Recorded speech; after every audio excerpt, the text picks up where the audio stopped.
Tear him down!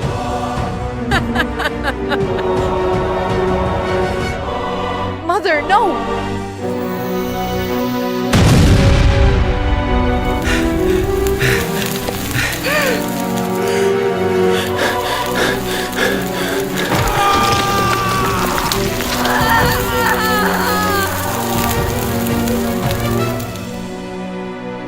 You are watching The Bible Witness.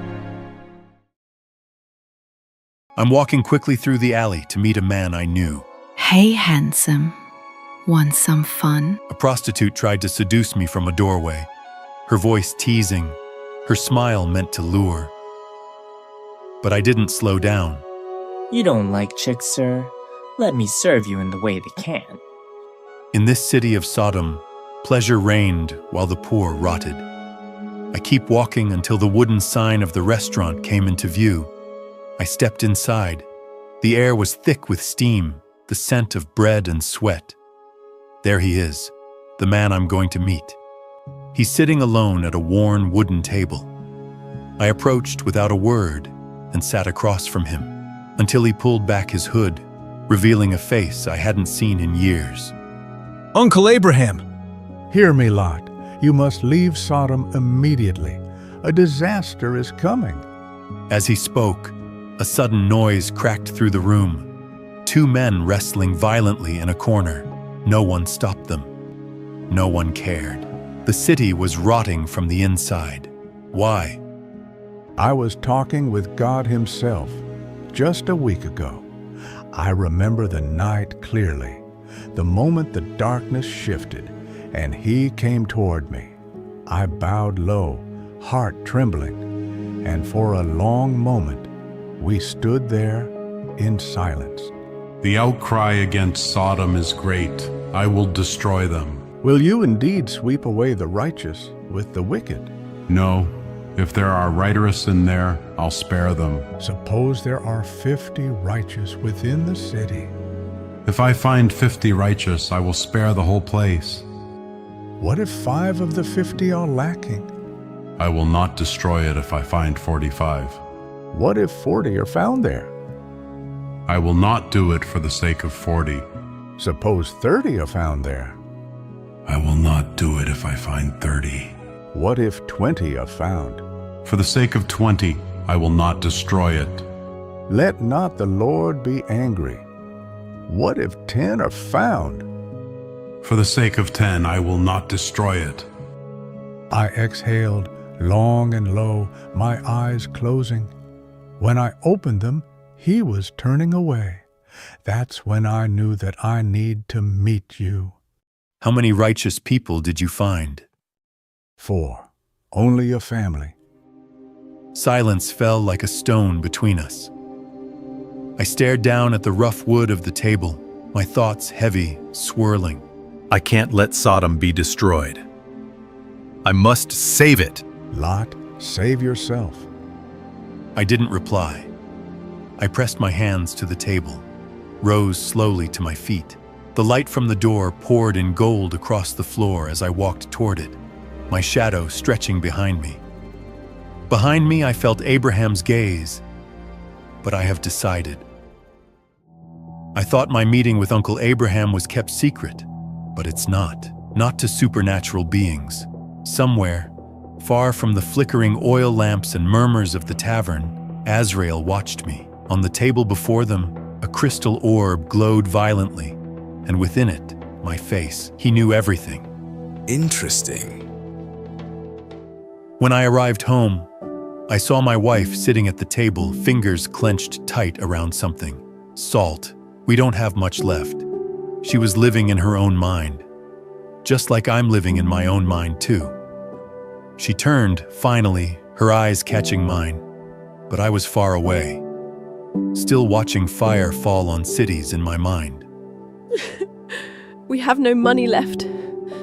Not even enough to buy salt. I barely heard her.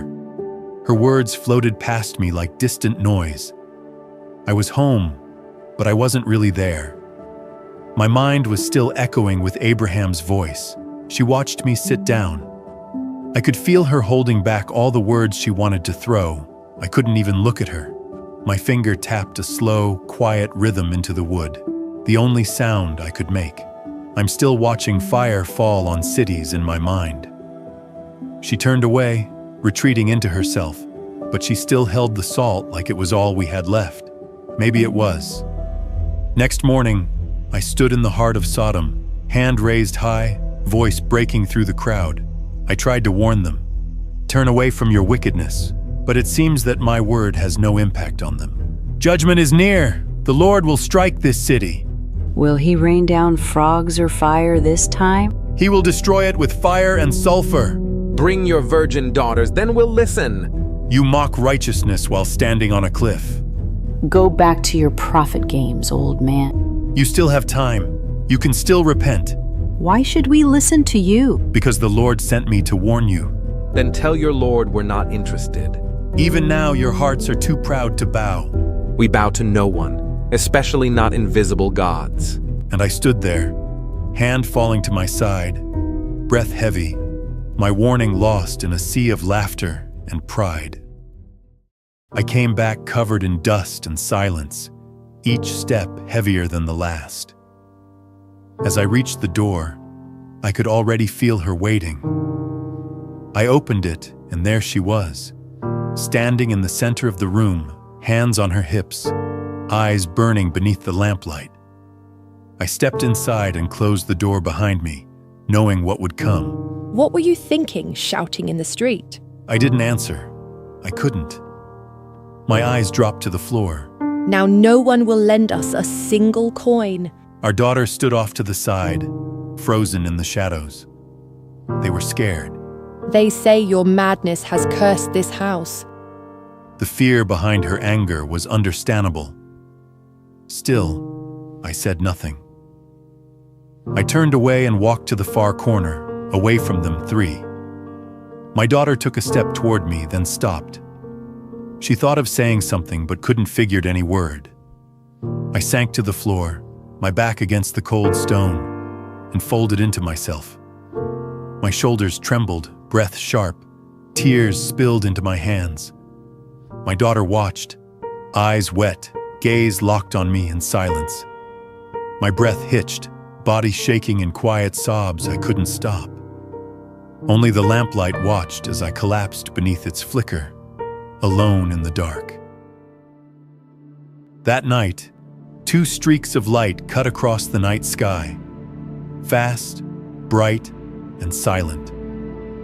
A moment later, they crashed on the hillside. When the smoke cleared, 2 figures stood still in the haze, wings on their backs, robes glowing faintly. They were the angels. One of them, with long blonde hair, looked out toward the distant city. Is this the place? The other, calm and steady, kept his eyes on the same glowing skyline. It is... Suddenly, light rose from their bodies, then slowly faded. The wings vanished. The glow disappeared. By the time they started walking, they looked like ordinary men. Azrael stirred from stillness. The boy beside him clung to him in sleep, unaware. But Azrael's body had tensed.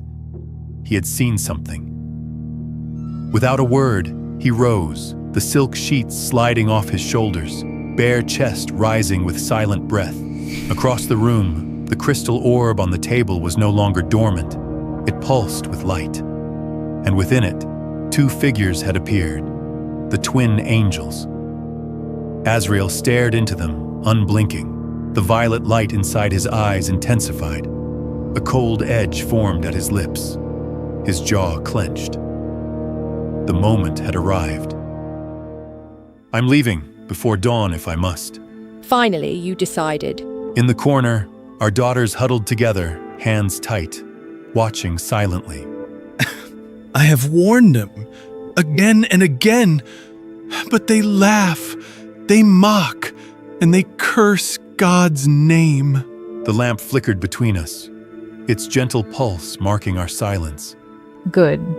The girls remained still, one's arm around the other, watching. But their hearts are stone. We can't change them. Still. I can't bear the thought that I just leave them to burn. That's their choice. I don't know if I still believe they want saving. Then save what you can, Lot, even if it's only yourself. Suddenly, a knock broke the tense silence.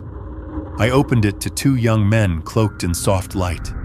Their presence was calm, otherworldly. "Please, come in."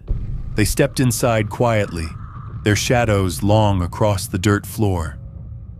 I shut the door behind them, latching it slowly, already sensing what was coming. I know who were they. My name is Gabriel. And I am Uriel. We have been sent by the Lord. You must take your family and leave the city. Leave? When? Tonight. Before the sun rises. Wait, leave now? We haven't packed. There's no time to prepare. There is no time. You must leave everything behind. Her eyes widened, tears forming. She didn't ready to leave our belongings behind. It took all our life to make them. All our things, our lives.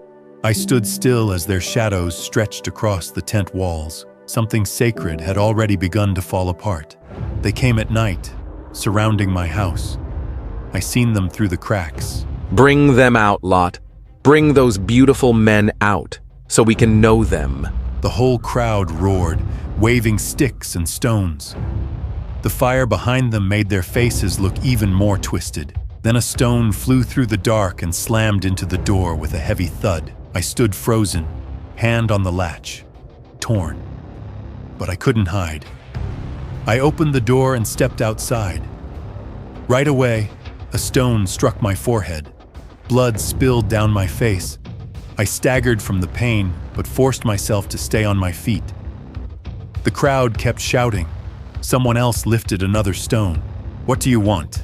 Then the crowd moved aside. Someone was coming forward. He walked out from among them. Azrael, torchlight hit his eyes, cold and sharp.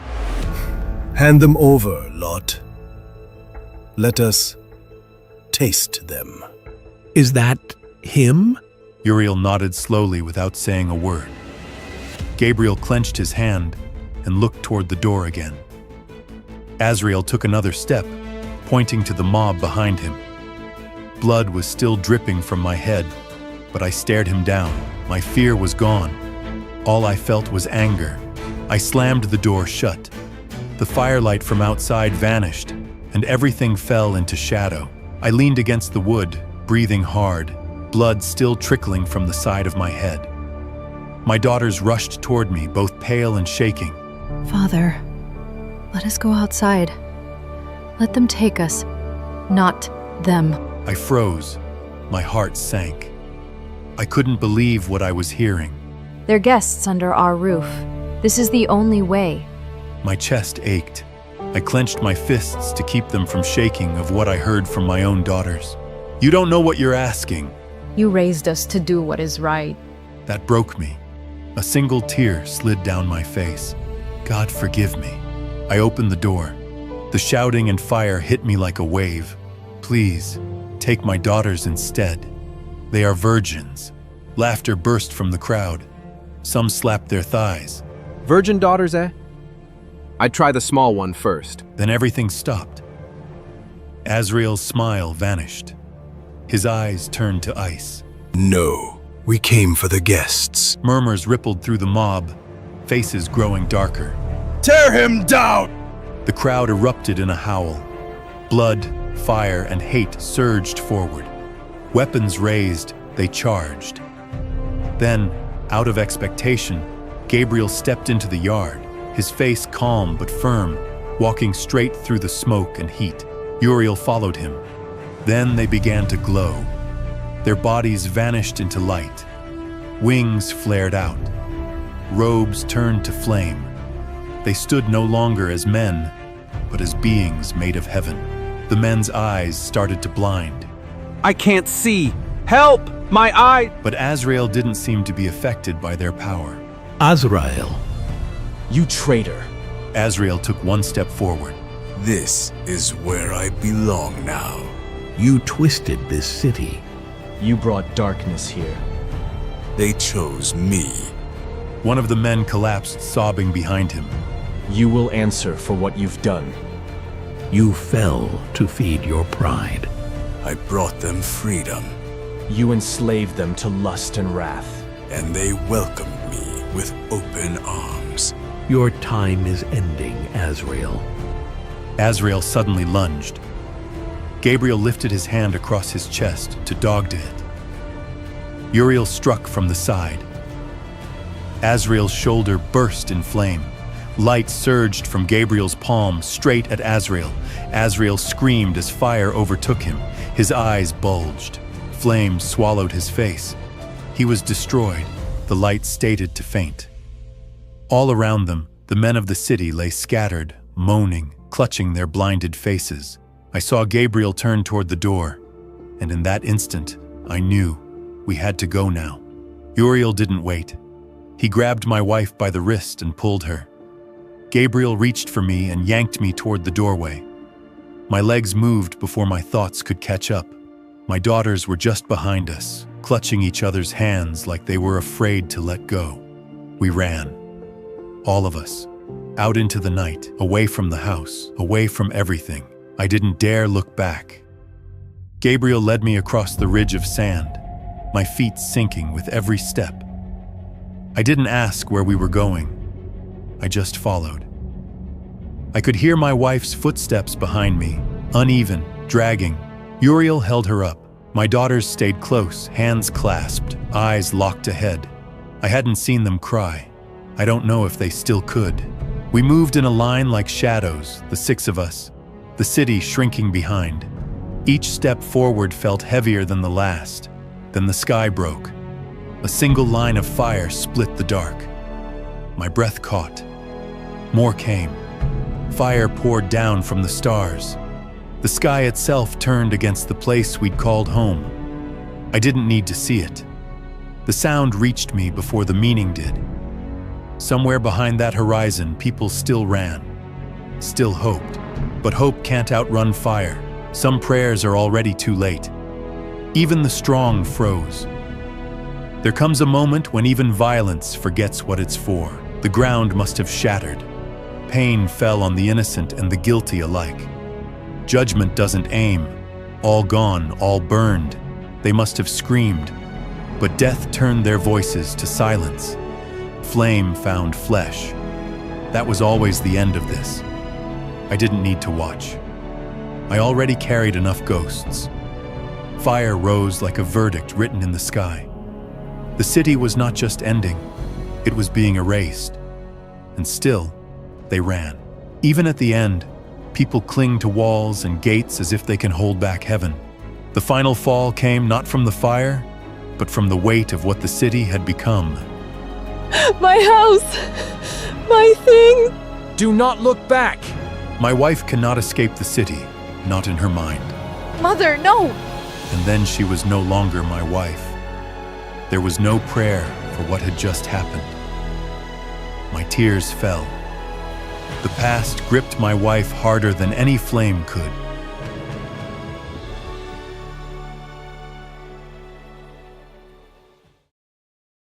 We stopped our journey in a cave. When I looked up, I broke. She was gone. Just like that. I didn't even get to hold her. I wiped my tears, but they kept coming. My eyes blurred, but her face stayed clear in my mind. I lay down, drained. My arm fell beside me. I felt hollow. I closed my eyes. Each breath hurt. I kept seeing her. The moment she turned. My daughters sat nearby, quiet. I couldn't look at them. I couldn't say her name. Everything is gone. Cities, the people. No one survived. Not even Mother. We are alone now, only us and Father. If we do nothing, there will be no more people. We must do what is necessary. I was drunk and unconscious when they started to do it. I didn't know anything. I was still asleep while she did the unforgivable. I was raped by both my daughter. Was that the karma for all the sins I committed when I was in Sodom? Guess I would never know. Behind us, the cities burned, and I had nothing left.